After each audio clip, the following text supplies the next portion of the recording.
Good morning, শুভ সকাল। কেমন আছেন আপনারা সবাই? নিশ্চয়ই খুব ভালো আছেন, আমিও খুব ভালো আছি। আজ হলো সোমবার, ঘড়ির কাঁটা 11:30টার ঘরে। গতকাল ছিল নীল ষষ্ঠীর উপোস, সাবু খেয়ে কেটেছে।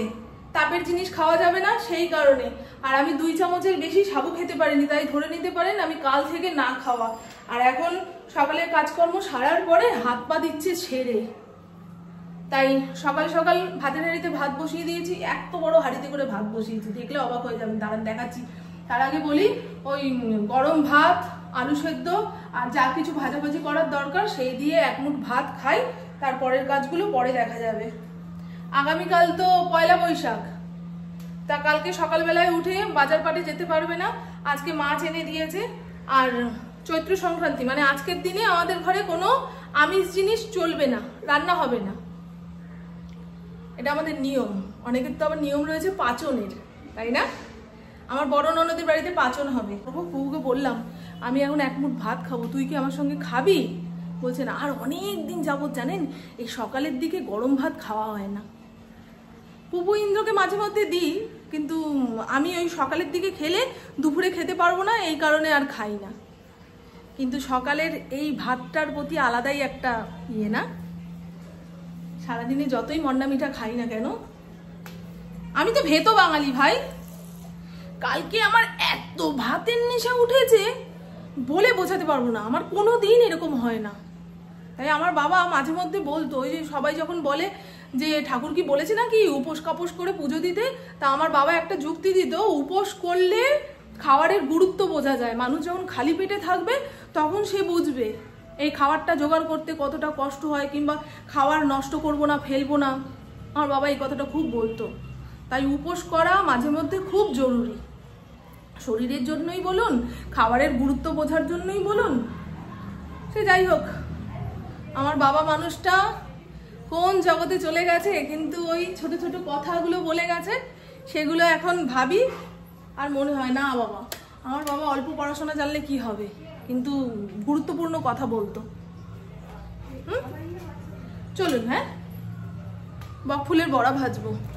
শুধু আলু সেদ্ধ দিয়ে ভাত খাওয়া যায় না, একটুখানি ভাজাভুজি লাগে। ইন্দ্রকে কয়েকটা ভেজে দিয়েছি, এই যে তেল। আর প্যাকেটের মধ্যে মাছ রয়েছে, প্যাকেট না, ব্যাগের মধ্যে মাছ রয়েছে। হাড়ির সাইজটা দেখুন বাবা, ঘরে 3 জন লোক, তার জন্য এত বড় একটা হাড়ি। কি বলুন তো, এই বড় হাড়িতে করে রান্না করলে সেই চালটা ভালো করে খেলে ভাত ঝরঝরে হয়। আর আমার ওই ছোট হাড়িতে একখানা সেদ্ধ দিতে গেলেই ভয় লাগে, ভাত নষ্ট হয়ে যাবে, ভাত নষ্ট হয়ে যাবে। সেদিনকে না, পরশু দিনকেই তো বললাম না যে সমাধির সঙ্গে বেরিয়েছিলাম, ঘরের যত অ্যালুমিনিয়ামের বাসন ছিল সব নিয়ে। আমি কখনো ওই বাসনের বদলে বাসন কিনিনি, তাই মনে হচ্ছিল দূর ফাউ কথা, দেবে নাকি। তা সমাধি বলছে চলো, যদি দেয় তুমি আমাকে কি দেবে? আমি কিছুই তো দিতে পারবো না, একদিন তোমাকে রেঁধে বেড়ে খাওয়াবো। বলছে ঠিক আছে চলো। তা 3-4টে হাঁড়ি ছিল, সমস্ত নিয়ে গেছি। এই হাঁড়িটা দিয়েছে, 130 টাকা লেগেছে গো। আমি তো ভাবলাম আর লাগবে না টাকা পয়সা, কিন্তু লেগেছে। সে যাই হোক, চলুন। হাঁড়ি নিয়েও কতগুলো গল্প করে দিলাম আপনাদের সঙ্গে। আর ক্যামেরা মুখের সামনে ধরলে গল্পের কোনো অভাব থাকে না গো। আমি তো কথা বলতে খুব ভালোবাসি, বারবার বলি না আপনাদের, মারাত্মক বাচাল মহিলা। আর যারা গল্প করতে ভালোবাসে তারা আমাকে বাচাল বলবে না, কারণ তারাও তো এই আমার দলেই পড়ে। বক ফুলটা মাঝখান দিকে কেটে ভালো করে ধুয়ে নিয়ে বড়া ভাজতে হবে, নাহলে এক একটা ফুলের মধ্যে পোকা থাকে। এই আগের দিন এনেছিল কিটকিটা পোকা, ওরে বাবারে বাবা, মানে 3-4টে পরপর কাটার পরেই যখন দেখছি সব কটাতে পোকা, ফেলায় দিচ্ছি। হ্যাঁ,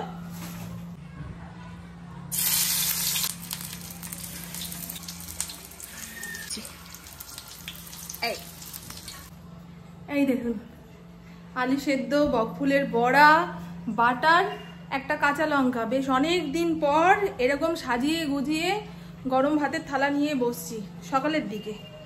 এটা কেউ বানিয়ে দিলে ভালো হতো। আর একার সংসারে একা, কারোর ওপরে কোনো দায়িত্বও নেই। আর আমার দায়িত্ব যে কেউ নেবে এটা ভাবাও ভুল, ঠিক?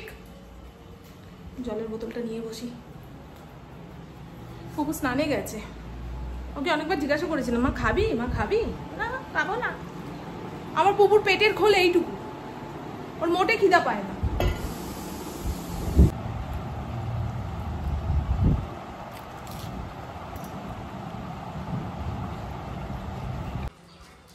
কালকে খাসির মাংস রান্না হবে মনে হয়, জানি না। তাও পয়লা বৈশাখের দিন বাঙালির পাতে 2-1 রকম পদ না থাকলে তাহলে কি আর নতুন বছর সেলিব্রেট হয় বলেন তো? দেখি হ্যাঁ কি মাছ এনেছে না এনেছে। বললো তো কাটাপোনা আর পাবদা। বাজার আনার সঙ্গে সঙ্গেই বলে দেয় কি মাছ এনেছে না এনেছে। এই দেখুন মাছটা পুরো টাটকা, এই যে গায়ের আঠালো ভাবটা এখনো যায়নি। এরকম টাটকা মাছের ঝোল কিংবা যেরকম ভাবেই রান্না করি না কেন তাতেই ভালো লাগে। কিন্তু ইন্দ্রক্ষেত্র ঠকিয়ে দেয় মাঝে মধ্যে মাছালারা, দেখে আনতে পারে না। মাছালা কি ঠকাবে, আমি কিনছি আমাকে দেখে নিতে হবে। পাবদা, চলেন এই 2 মাছ ধুয়ে কৌটোতে ভরে ফ্রিজে চালান দিই, তারপরে আজকের রান্না বান্না শুরু হবে। অন্য টাইমে মাছ ধুতে আসলে কাক বিড়াল এদের জ্বালায় বসতে পারি না, আর আজকে দেখুন কারোর দেখা নেই। কি বেরোবে, পোড়া রোদ। আর এই আমার ছায়া শুনুন সামনে এসে বসলো, এই পেছনে যাও, পেছনে যাও। হরি বল গন্ডগোল। মাছ ধুতে ধুতে সাদা করে ফেলেছি, এর থেকে বেশি ধুলে মাছের গায়ের ছাল বাকলাও উঠে যাবে। আর এই তো বন্ধু আমার রান্না বান্না প্রায় শেষের দিকে। শুক্তোর ডালে রাঁধুনি আদা বাটা দিতে হয়, সেটা সবে দিয়েছি। একটু টকবক করে ফুটুক, নাবিয়ে রাখলেই হয়ে যাবে। তারপরে এই জায়গাটা পরিষ্কার পরিচ্ছন্ন করব, ফের ওদের খেতে দেবো। আর ইন্দ্র ফ্রিজ থেকে শশা বের করে রেখেছে, জানি না কখন স্যালাড কাটবে না কাটবে। ঘড়ির কাটা 2:40 ঘরে। পুপু ভিডিও বানাচ্ছে, ইন্দ্র সবে মাত্র আসলো জামা কাপড় ছেড়ে নিচের ঘরে এসছে।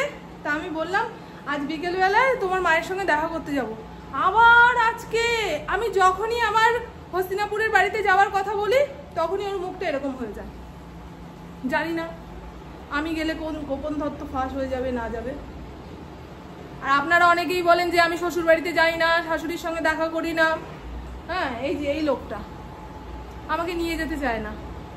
যখনই ওই বাড়িতে যাওয়ার কথা বলবো কেউ নেই, গিয়ে কি করবে, তোর মায়ের শরীরটা খারাপ, এখন তুমি গেলেই মায়ের সঙ্গে বকবক করবে। দেখুন না আমি মিচকে মিচকে হাসে। আমার দুপুরের রান্না বান্না কমপ্লিট। ইঁচড় আলু দিয়ে মাখা মাখা কষা কষা একখানা তরকারি, টাইট ফিট। টুকু এইটা দিয়েই খাবে। আর এই হলো তিতার ডাল, একদম মানে পুরোনো দিনের মানুষরা যেভাবে তিতার ডাল রান্না করে সেরকমই রান্না করেছি। দেখেছেন? আপনারা কি ফোড়ন দেন তিতার ডালে আমাকে বলবেন তো। আমি অল্প একটুখানি 5 ফোড়ন, রাঁধুনি আর সর্ষে, শুকনো লঙ্কা একসঙ্গে তেলের মধ্যে ফোড়ন দিয়ে দিয়েছি।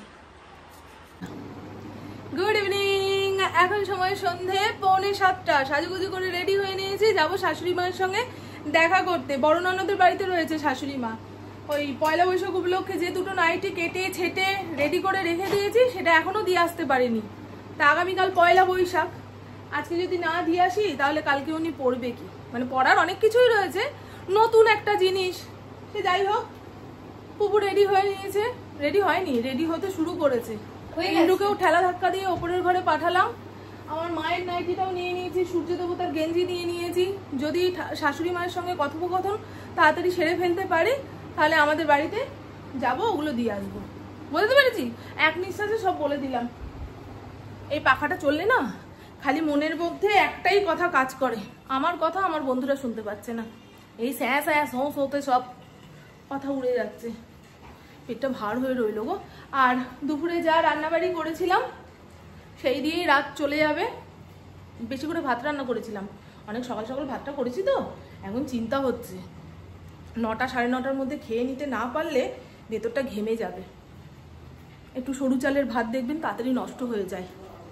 সে যাই হোক, ইন্দ্র দিয়ে আসবে, আবার ইন্দ্র সঙ্গে করে নিয়ে আসবে। কারণ বড় ননদের বাড়িটা না অনেকটা ভেতরে, টোটো অটোওয়ালা যেখানে নামাবে সেইখান থেকে হেঁটে যাওয়া ইম্পসিবল। আমার শরীরের যা ওজন হয়েছে আমার 2টো পা বইতে পারবে না, অতটা হাঁটতেই পারবো না। আর কেমন গলি গলি রাস্তা, ভালো লাগে না ওই রাস্তা দিয়ে হাঁটতে।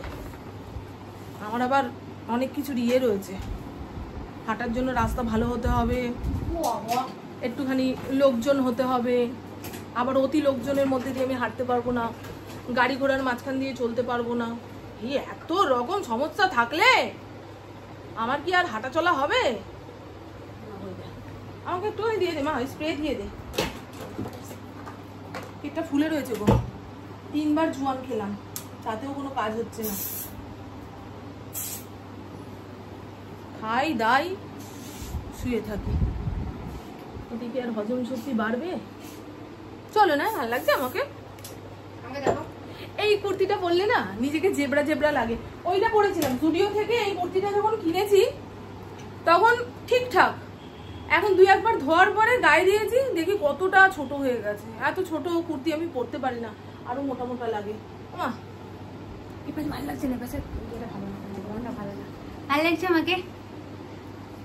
অনেকদিন পরে এখন রাস্তাঘাটে বেরোলে খুব সাজু গুজু ফানটা মেরে বেরোয়। তার কারণ কি জানেন?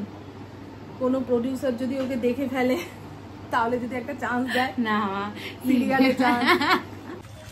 ইন্দ্রর আগে রঙ্গিলা চলে এসছে।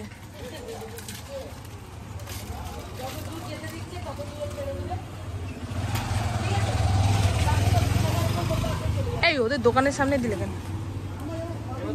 উঠছি শোনা, ঠিক আছে। ইন্দ্রর গাড়িতে উঠতে গেলে আগে পারমিশন নিতে হয়। উঠবো শোনা? বলবে হ্যাঁ, তারপরে উঠবো, নাহলে তাল সামলাতে পারে না। গাড়ির ভার, বইয়ের ভার, কোনটা সামলাবে? বাবাই এরকম করছে যেন ভীমকে নিয়ে যাচ্ছে।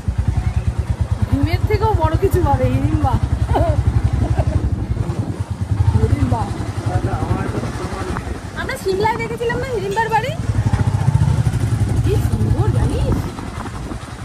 জানি, আমিও দেখেছিলাম, আমিও গেছিলাম। তুই ছোট ছিলি তো?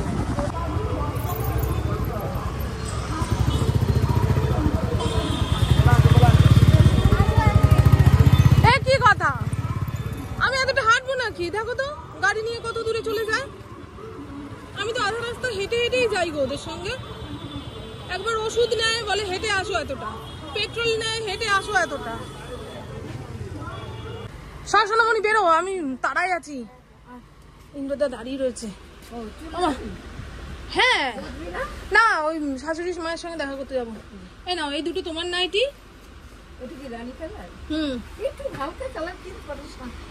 ডিপ কালার পরবে, নোংরা কম হবে। ও অত হালকা কালার পরতে হবে না। আর এটা সূর্য দেবতার। হ্যাঁ মা, দিয়ে দে। ওই যে একটা হালকা কালার আছে, দুটো মিলিয়ে মিশিয়ে পরবে, তাহলে ইয়ে হবে মা ওর গায়ে। হ্যাঁ হ্যাঁ, কেন কেন কিছু ইম্পর্টেন্ট কথা বলবো নাকি? আমার কাকি ডেকেছে, দেখুন। কোথায় যাচ্ছ? কালকে হন্তদন্ত করে যাচ্ছিলে। ওই আমি যখন সাবু মাখা দিতে এসেছিলাম। আরে সাবু মাখাটা এবার সুন্দর করে খেতেই পারলাম না। কেন গো? শক্ত, আরে সাবুগুলোই ভেজাল গো। আগের বারে কত সুন্দর সকালে ভিজিয়েছি, দুপুরে মেখেছি, মায়ের জন্য আনলাম বিকেলে, তাও সাবু শক্ত। আমি বললাম আমরা খেতেই পারলাম না আমি সাবুটা। ও ঠিক আছে, মিক্সির মধ্যে পেস্ট করে নিয়ে আসবো পরের বার, ঝিনুক বাটি করে খাইয়ে দেবো। এর মধ্যেই আনি। আচ্ছা আচ্ছা ঠিক আছে, টাটা টাটা। তুমি ভালো আছো? এই তো তুলে নিয়েছি, ভাইরাল করে দিয়েছি।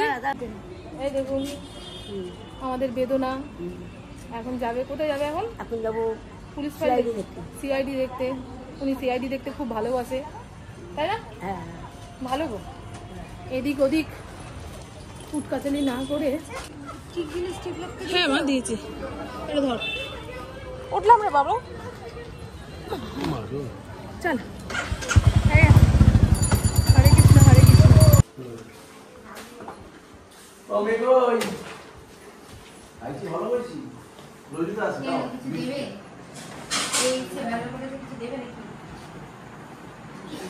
বাবা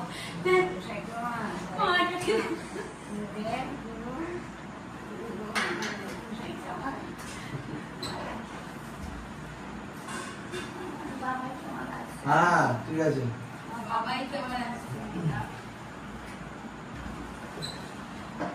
ঠিক আছে শরীর। হ্যাঁ ওষুধটা না করলে কম হবে।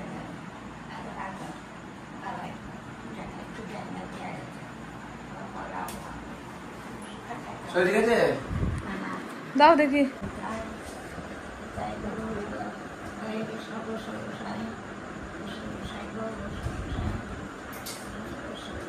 শরীর কেমন আছে? শরীর ভালো আছে?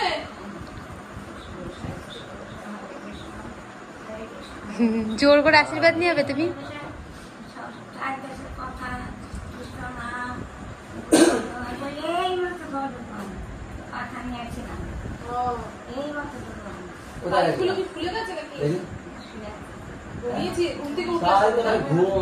ওই জন্য চকচক করছে মুখটা।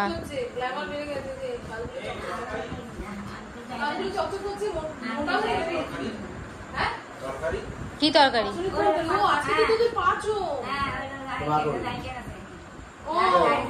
আজকে তো আমার বড় ননদের বাড়িতে পাঁচজন আমাদের জন্য বেড়ে রেখে গেছে। দিদি কোথায় গেছে? দিদি কোথায় গেছে? আসবে তো? ও না একদম সেলাই ফোড়াই করে এনেছি।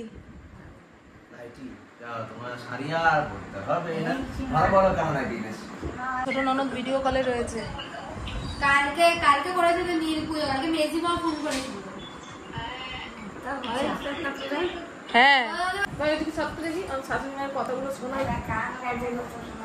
ও আমার শাশুড়ি মা এখন একটা ঠাকুরের গান করে শোনাবে। করো করো, তোমার তো অনেক গান মনে আছে মা, করো। হ্যাঁ করো না, যেটাই করো সব নেই, যেটা ভালো মনে আছে সেটাই করো। হ্যাঁ করো।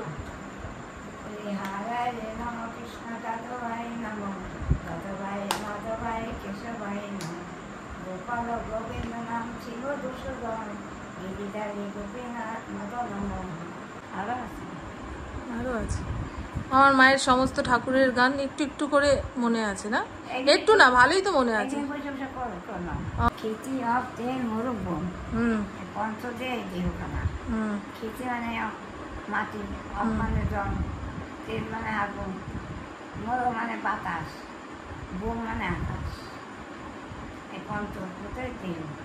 আমার শাশুড়ি মায়ের সঙ্গে যত গল্প গুজব করার ছিল হয়ে গেছে। ননদ গেছে ওর মেয়ের বাড়িতে পাঁচানোর তরকারি দিতে, আর দিদি কার জন্য কি বেড়ে রেখেছে না রেখেছে সেগুলো আমি নিয়ে গেলে চলে বলুন তো? হ্যাঁ আমাকে বলছে ওর বাড়ি দিয়ে আয়, তার বাড়ি দিয়ে আয়, যার যার সংসারের জিনিস সে সেভাবে ইয়ে করবে। হ্যাঁ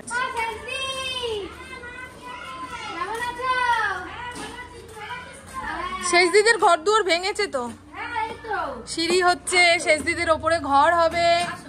কেউ নেই নাকি? বম্মারা নেই? ওই যে আমার জায়ের ঘরে তালা। খুব ব্যস্ত মানুষ গো, ছোট মেয়েটাকে নিয়ে এদিক ওদিক সেদিক যেতে হয় তো, তাই আসলেই যে ওকে বাড়িতে পাবো ওর সঙ্গে গল্প করবো আপনারা দেখবেন সেটা হয় না।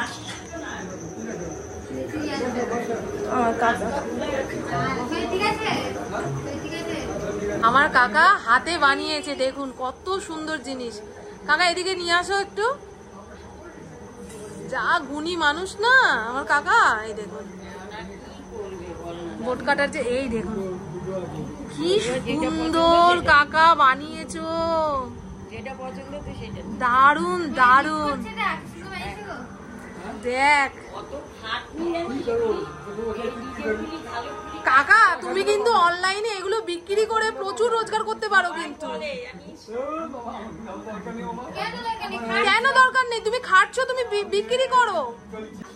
হ্যাঁ কাকি আসবো তো, চলুন অনেকক্ষণ 8টার সময় সবার সঙ্গে গল্প স্বল্প হয়ে গেছে।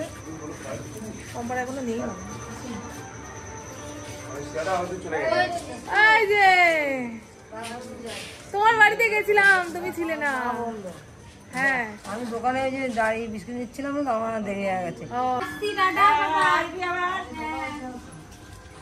তো চলুন বন্ধু, এই ভিডিওটা আর বেশি বড় করছি না। বাড়িতে যাব, দুপুরে যা রান্না বাড়ি আছে সেই দিয়েই ভাত খেয়ে ঘুমিয়ে পড়বো।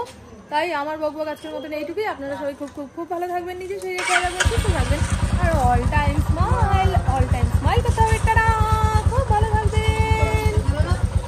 আমি অনেকদিন পরে আসলাম, কিন্তু সবার সঙ্গে দেখা হয়নি, অনেকদিন পরেই আসলাম।